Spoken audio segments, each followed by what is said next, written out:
no ngombye kuvuga ku ngaruka zishika iyo umurongozi w'ishengero Atitwararitse Amagara yiwe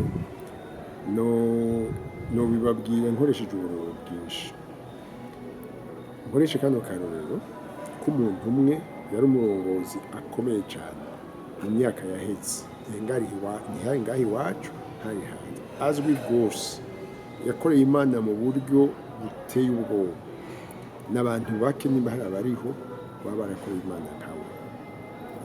Mugabo aza kuko yari azi ko akora Imana cyane, akoresha ingufu ziwe zose, atitwararika amagara yiwe, ahubwo yitwararika imitima y'abantu no gukizwa kwabo gusa.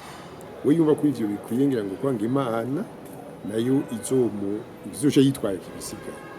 Ubwo umuntu maze abona araremvye, abona ko agiye gupfa, aca avuga ijambo rimwe rikomeye. Yavuze ngo Imana yampaye ubutumwa, ikimpa ni na cheval yo kubutwara, nshobora ko ari mu myaka n'imiduga itari bwaboneka. Ati none nsanze cheval nayishe kandi ngifise bwa butumwa, uwo yagira apfe, kandi effectivement yaciye apfa.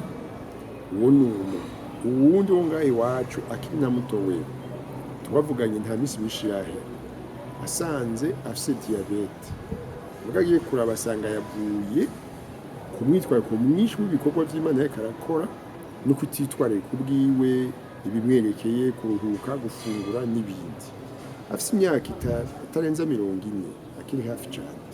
Wewe umwamenga mu byo yari yiteze kwari uko nakorera Imana agakoresha ingufu ziwe zose, ko Imana nayo izoce yitwararika amagara yiwe.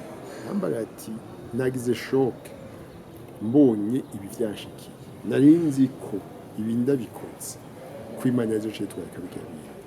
Rero nagamvuge no ingaruka ya mbere nuko nta muntu bakunda Imana gute, naho yo bayikorera gute, mu by'Imana idutegeka kandi twitezeko nuko twitwararika uwo mubiri tutawambaye tudashobora kuyikorera.